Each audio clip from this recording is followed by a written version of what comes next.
Hi good morning dear student. आज के इस लेक्चर में बेटा हम लोग बात करेंगे class 12 CBSE English medium NCERT biology के अपने नेक्स्ट चैप्टर को आज हम लोग स्टार्ट कर रहे हैं, दैट इज चैप्टर नंबर 12। ठीक है, चैप्टर नंबर 12 जो है वो is totally dependent upon the chapter number 11। आई बात समझ में? और जो 12th क्लास के हैं, बोर्ड के हैं, वो ये बच्चे ना समझे कि उनका सेशन बेटा 0 होगा, सेशन कंटिन्यूसली चलेगा, आप लोगों के एग्जाम भी ऑन टाइम पे ही होंगे। ठीक है, जो आपका टाइम है उसी टाइम पर आपके एग्जाम्स होंगे। आज हम लोग बात करते हैं बेटा एप्लीकेशंस ऑफ बायोटेक्नोलॉजी। इससे पहले वाला जो चैप्टर था उसमें आप लोगों ने कंप्लीट प्रोसेस पढ़ा था कि एक्चुअल में बायोटेक होती क्या है, किस प्रिंसिपल के ऊपर बेस्ड है और उसका प्रोसीजर क्या है। कि भाई हमें पता था कटिंग और पेस्टिंग के ऊपर बेस्ड है, हमने पढ़ लिया था। भाई डीएनए कट किया, उसको पेस्ट कर दिया वेक्टर के साथ में, होस्ट में ट्रांसफॉर्म कर दिया। क्लियर है? यहाँ पर हम लोग क्या करेंगे कि जो आपने आरडीटी यूज किया था, जो बायोटेक आपने यूज किया है दैट टाइम, अब उस बायोटेक का एप्लीकेशन आप लोग यानी कि उसको और आप किस तरीके से मॉडिफाई कर सकते हो, उसका और यूजेस आप लोग कहाँ ले सकते हो। ठीक है, तो biotechnology and its application. Okay, तो whenever we are talking about the biotechnology then it is a combined science. ठीक है ना, involvement of technical field in the field of biotechnology, biology. ठीक है, बायोलॉजी के फील्ड के अंदर आप लोग जब टेक्निक का इन्वॉल्वमेंट करते हो तो उसे आप लोग क्या बोलते हैं? बायोटेक बोलते हैं। अब उसके एप्लीकेशन बेटा किस किस फील्ड में होते हैं और कौन से आपके कोर्स में, क्या आपका लेवल कहता है, हम लोग बात उसकी करते हैं। तो बायोटेक का जो एप्लीकेशंस हैं उसकी बात करें तो first one is that biotech का एप्लीकेशन जो आपको पढ़ना है चैप्टर में, जो है आपका चैप्टर का जो फर्स्ट की पॉइंट है वहां पर आपको देखने को मिलेगा एग्रीकल्चर, सेकंड मेडिकल या मेडिसिन के फील्ड में, थर्ड है आपका transgenic animals and fourth one is that important है इथिकल इश्यूज, नैतिक मुद्दे। हालांकि मेजर जो एप्लीकेशन है बेटा वो 3 है, first second and third. Right, major जो आप लोगों के एप्लीकेशंस है वो दीज आर 3, वो ये 3 एप्लीकेशंस हैं। क्लियर है ना? क्लियर है? कौन कौन सा? एग्रीकल्चर, मेडिसिन और ट्रांसजेनिक एनिमल्स। क्लियर है ना? लेकिन अब हम लोग बात करें इन तीनों को डिटेल में, तो चौथा जो बेटा अल्ट्रा इंपॉर्टेंट है, इथिकल इश्यूज, नैतिक मुद्दे। हम लोग नैतिक शिक्षा नहीं पढ़ते कि भाई हमें इस तरीके से नहीं ऐसा काम करना चाहिए। ठीक है, तो नैतिक मुद्दे मतलब कि किसी को बिना हानि पहुंचाए अपना काम करना। ठीक है, किसी दूसरे को कोई परेशानी ना हो। समझ में आ रहा है ना ये बात? समझ रहे हो ना? डिड यू क्लियर और नॉट? आप लोगों को क्लियर हो रहा है कि मैं क्या आपको समझाना चाह रहा हूं? तो अब बात करते हैं हम लोग बायोटेक्नोलॉजी के एप्लीकेशंस की बेटा। Okay, let's we start. Number 1 is that in the field of agriculture. Agriculture का मतलब क्या है बेटा? खेती बाड़ी, फसलों का उत्पादन यानी क्रॉप का प्रोडक्शन, क्रॉप प्रोडक्शन। ठीक है, आई बात समझ में? एग्रीकल्चर के अंदर आप लोग क्या पढ़ोगे? क्रॉप का प्रोडक्शन पढ़ते हो। अब यहाँ पर क्रॉप का प्रोडक्शन तो आप लोग कर रहे हो, नॉर्मल आपके पास लैंड है उसमें आप लोग क्रॉप का प्रोडक्शन कर रहे हो, लेकिन हम क्रॉप के प्रोडक्शन को एनहांस करेंगे। इसमें आपका ये आएगा, एनहांसमेंट आएगा। अब एनहांसमेंट आएगा बेटा both quality wise and quantity wise. Now we are just talking about quality and quantity. Quantity का मतलब तो है बेटा जो आपका पर हेक्टेयर प्रोडक्टिविटी है, प्रति हेक्टर जो उत्पादन क्षमता है इसको बढ़ाना। ठीक है, quantity. But whenever we are talking about quality, तो क्वालिटी मतलब पौधों में ऐसी क्वालिटीज जनरेट करो ताकि जिससे पौधे के ऊपर कोई भी ड्रॉबैक यानी कि कोई भी हार्मफुल इफेक्ट ना पड़े। क्लियर है? अब क्वालिटी वाइज और क्वांटिटी वाइज, तो क्वांटिटी में तो आप लोग पढ़ोगे क्या? फूड का प्रोडक्शन। क्वांटिटी में तो हम लोग क्या पढ़ेंगे? फूड प्रोडक्शन यानी कि भोजन का उत्पादन। ठीक है, और क्वालिटी के अंदर आप लोग क्या पढ़ोगे? Genetically modified organism, genetically modified plants. ये एक नया टर्म है, मैं यहाँ पर स्टार देता हूँ बेटा इसको। ठीक है, मैंने यहाँ 3 स्टार दे दिए। क्यों दिए? क्योंकि ये वर्ड ऐसा है काफी बार बच्चों को कंफ्यूज करता है।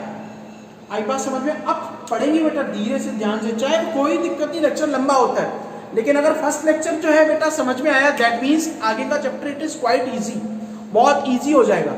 ठीक है, फॉर लर्निंग। अब फूड प्रोडक्शन की बात करें तो आप लोगों ने बेटा चैप्टर नंबर 9 में एक वर्ड पढ़ा था, ग्रीन रिवॉल्यूशन। पढ़ा था नहीं पढ़ा था? हरित क्रांति किसने दी थी? वर्ल्ड लेवल के ऊपर बात करें तो नॉर्मन ली बोरलॉग ने दिया। ठीक है, और अगर इंडिया लेवल की अगर हम लोग बात करें, whenever we are talking about the at India level, then at India level it is launched by the MS Swaminathan, so the credit goes to MS Swaminathan, ठीक है। तो ग्रीन रिवोल्यूशन को बेटा जो लॉन्च करने का क्रेडिट जाता है, it is goes to MS Swaminathan at India level. अब किसको लेके आए थे वो? They launch the semi draft varieties of wheat and rice because in India wheat and rice are the major food crops, ठीक है। उन्होंने क्या किया था, लॉन्च किया था सेमी ड्राफ्ट वेराइटीज को। किसकी सेमी ड्राफ्ट वैरायटी? व्हीट और राइस की, ठीक है। तो ये तो आपको समझ में आ गया, ठीक है।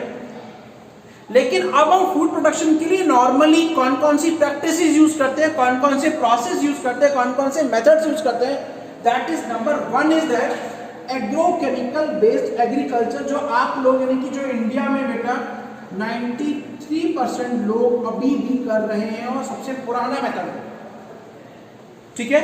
हमने पढ़ा कि भाई ग्रीन रिवोल्यूशन हो, उससे 3 गुना फूड का उत्पादन तो बढ़ाया, 1960 के दशक में आई थी, ठीक है, जिस टाइम बेटा मधुबाला का जमाना था, ठीक है। तो एग्रोकेमिकल बेस्ड एग्रीकल्चर क्या कहता है कि आप लोग एग्रीकल्चर के अंदर डिफरेंट केमिकल्स का यूज कर रहे हो, जैसे यूरिया केमिकल है, ठीक है, DAP, आप लोगों का पेस्टिसाइड्स, फंगीसाइड्स, यानी जो भी केमिकल्स है आप लोग यूज कर रहे हो प्रोडक्शन को बढ़ाने के लिए, ठीक है। तो ये बहुत पुराना टेक्निक है और अभी भी 93% लोग इसको यूज कर रहे हैं। नेक्स्ट है ऑर्गेनिक फार्मिंग, एक न्यू टेक्निक है। आजकल लोग इसे छोड़कर अब काफी लोग यहाँ पर भी मूव कर रहे हैं, ठीक है। ऑर्गेनिक फार्मिंग, ऑर्गेनिक खाद, ऑर्गेनिक आपने काफी सुना होगा, जैविक खेती, जैविक कृषि। अब ऑर्गेनिक का मतलब पता है क्या है? Without use of any chemicals, ठीक है ना, कोई केमिकल का यूज नहीं है, रसायन का तो कोई उपयोग ही नहीं है, ठीक है। ऑर्गेनिक फार्मिंग, ऑर्गेनिक एग्रीकल्चर, ठीक है। इसमें आप लोग क्या करते हो? नॉर्मली ऑर्गेनिक फार्मिंग के अंदर हम लोगों ने क्या किया भाई, देसी खाद दिया और फसल को उत्पादन दे दिया, ठीक है ना। आजकल लोग इसकी तरफ ज्यादा मूव कर रहे हैं, ऑर्गेनिक फार्मिंग की तरफ। फिर आप लोगों का थर्ड अल्ट्रा इंपॉर्टेंट टेक्निक है बेटा, genetically engineered crop based agriculture. Genetically engineered crop based agriculture. अब ये क्या है भाई? कल मैंने इसका बुक के ऊपर एक वीडियो डाला था, बुक के वीडियो में एक बच्चे का कमेंट आया, उनका मुझे व्हाट्सएप कांटेक्ट आया कि सर आप जेनेटिकली इंजीनियर्ड क्रॉप को किस तरीके से समझाओगे। सुनना मेरी बात, सपोज दैट कि ये कोई प्लांट है A, ठीक है, और ये है B। अब A जो है, A के अंदर क्या क्वालिटी है कि A प्रोडक्शन तो अच्छा देता है लेकिन उसमें बीमारियां बहुत जल्दी से लगती है, लेकिन B के पास क्या है, डिजीज जो है वो नहीं लग रही है B के पास में। तो हमने क्या किया, B में से डिजीज रेजिस्टेंट जीन को निकाला और A में ट्रांसफर कर दिया। जेनेटिकली इंजीनियर यानी कि DNA में, उनके जीनोम में आप चेंज लेके आए, ठीक है। इंजीनियर करना मतलब छेड़छाड़ करना। मैं आप लोगों को बताऊं, साइंस के लोग इसी तरीके से बात करते हैं, ठीक है। छेड़छाड़ करना, इनकेस वर्ड को गलत मीनिंग में मत लेके जाना।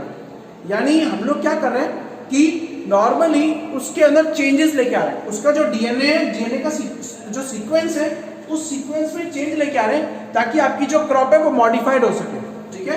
यानी जो क्रॉप है, अब क्रॉप A है, हम लोग उगा रहे थे, क्रॉप A को हम लोग एग्जिस्टिंग उगा रहे थे, ठीक है, पुरानी टेक्निक से। वो क्या प्रोडक्शन तो दे रही है, लेकिन अगर जरा सा कोई इंसेक्ट आ गया, कोई कीड़ा आ गया, तो वो पूरी की पूरी फसल चौपट हो जाती है, खत्म हो जाती है।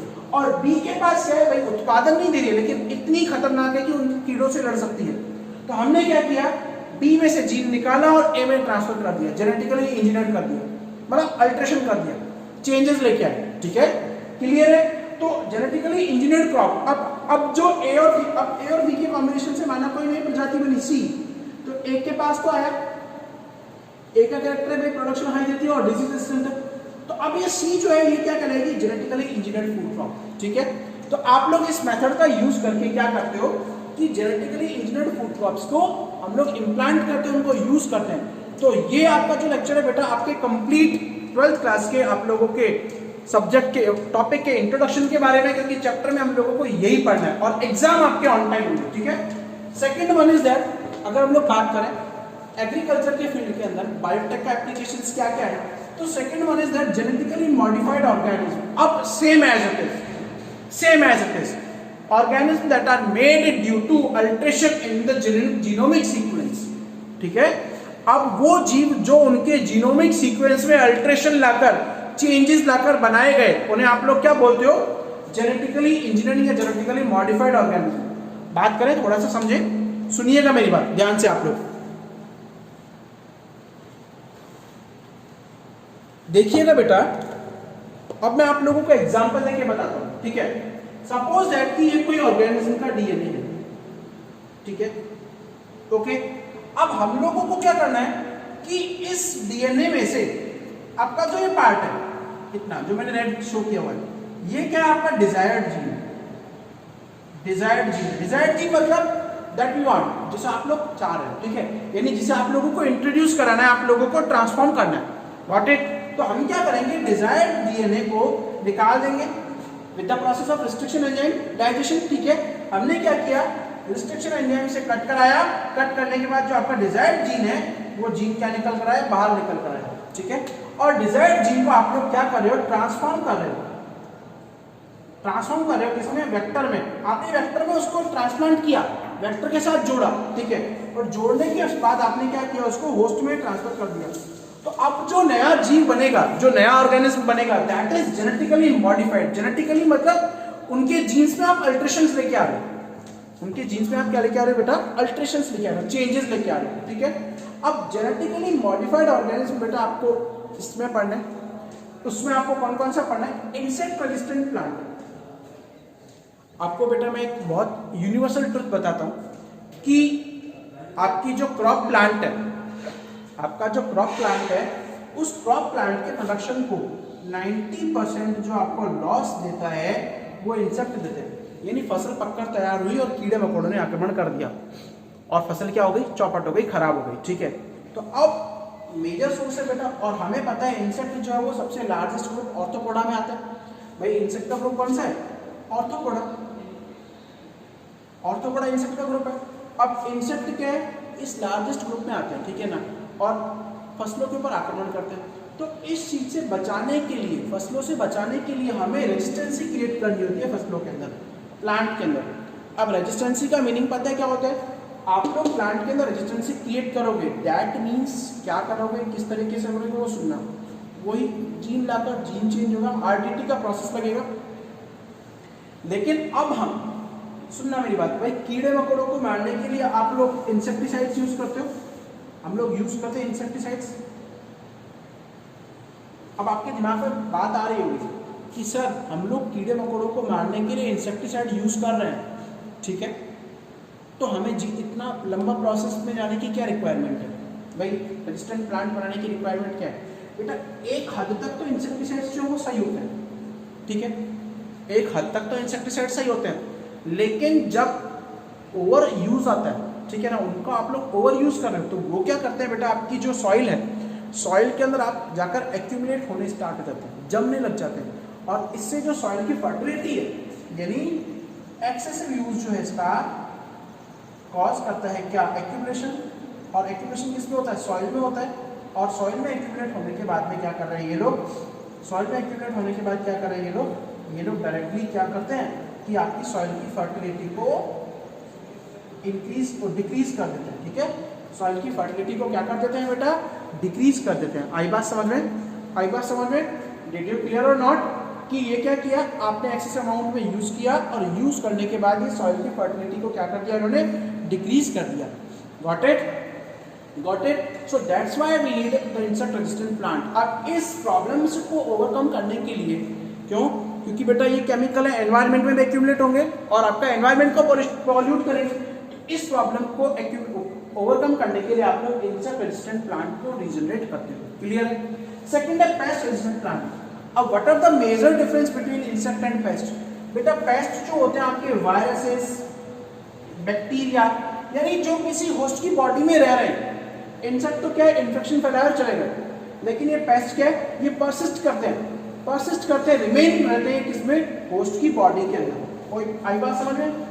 तो आप इन पेस्ट को क्या करने के लिए आप लोग पेस्टिसाइड्स तो यूज कर रहे हो, ठीक है, पेस्टिसाइड्स तो यूज कर रहे हो, लेकिन सेम प्रॉब्लम जनरेट होती है, वो भी केमिकल है, तो वो सॉइल में जाकर एक्यूमुलेट हो जाएंगे और सॉइल पॉल्यूशन होगा, ठीक है, फर्टिलिटी इंक्रीज डिक्रीज होगी, वो अलग। तो इस केस में भी आप लोग क्या करोगे, आरडीटी का यूज करके ऐसे प्लांट बनाएंगे जो पेस्ट के अगेंस्ट रेजिस्टेंट हो, ठीक है। क्लियर है, यहां तक का आप लोगों को क्लियर हुआ, ठीक है।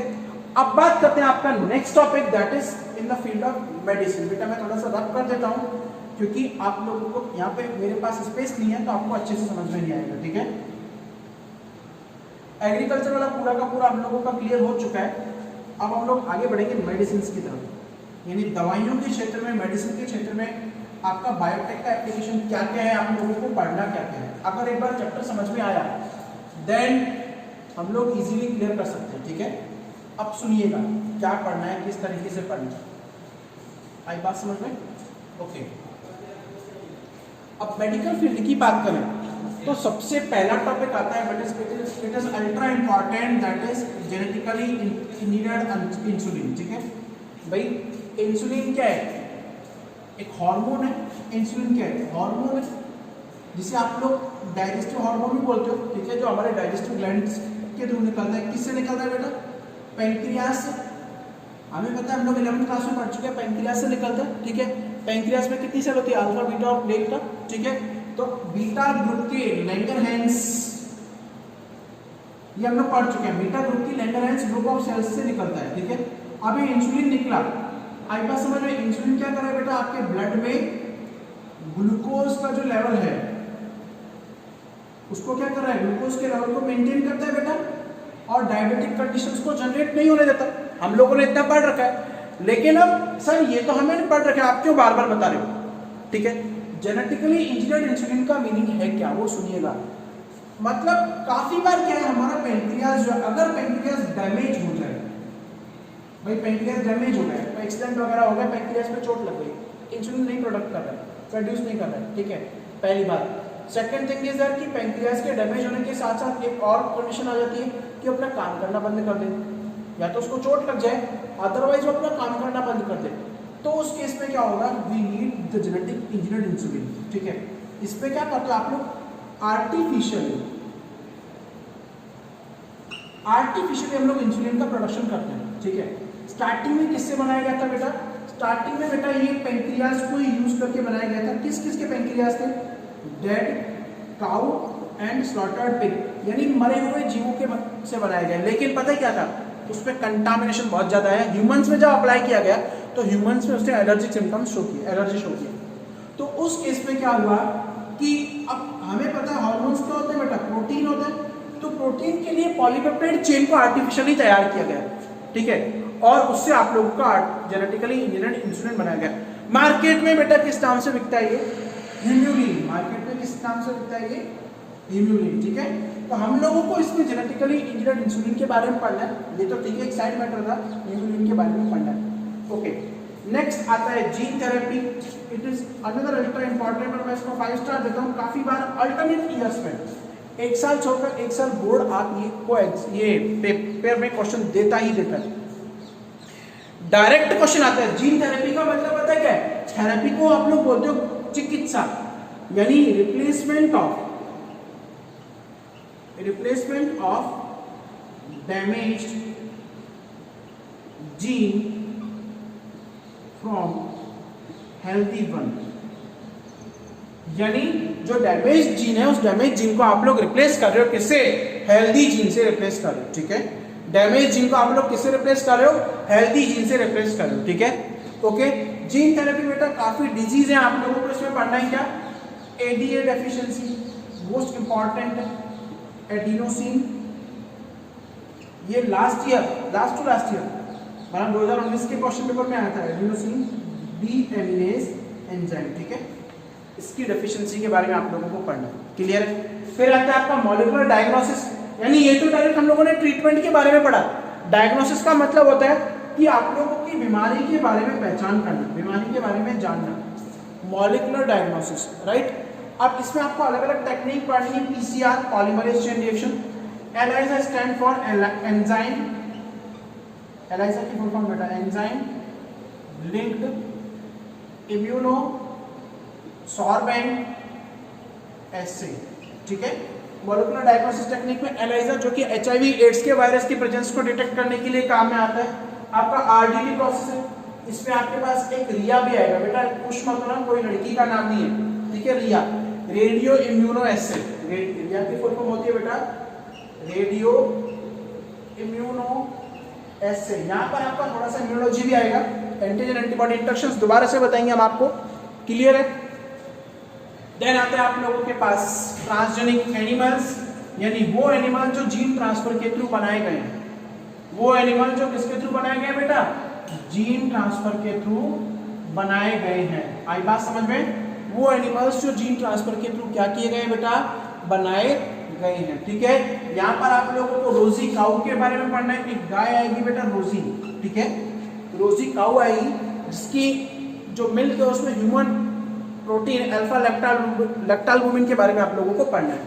क्लियर है? आफ्टर दैट आपके चैप्टर का बेटा लास्ट टॉपिक आएगा क्या, इथिकल इश्यूज। इथिकल इश्यूज नैतिक मुद्दे। यहाँ पर आप लोगों को इंपॉर्टेंट है, हालांकि एग्जाम पॉइंट ऑफ व्यू से इतना इंपॉर्टेंट नहीं है, लेकिन समझने के पॉइंट ऑफ व्यू से इंपॉर्टेंट है। बायो पेटेंट, कोई भी प्रोडक्ट बनाया तो उसका पेटेंट करवा लेना, एकाधिकार, ठीक है। और बायो पायरेसी, चोरी करना। प्रोडक्ट को काफी बार क्या होता है कि किसी प्रोडक्ट को कोई दूसरी कंपनी अपना टैग मार्क लगाकर बेच देती है, चोरी करना। बना कोई और रहा है और ले कोई और जा रहा है, मार्केट में कोई और लेके आ रहा है, क्या है, पेटेंट की चोरी करना, वो होता है बायो पायरेसी। ट्रांसजेनिक एनिमल में क्या पढ़ना है, जीन ट्रांसफर टेक्नोलॉजी पढ़नी है, एनिमल्स किस तरीके से बनाए गए, ट्रांसजेनिक रेट्स पढ़ने हैं आप लोगों को, ठीक है। तो ये आप लोगों को पूरा का पूरा चैप्टर में पढ़ना है, ठीक है। Thank you.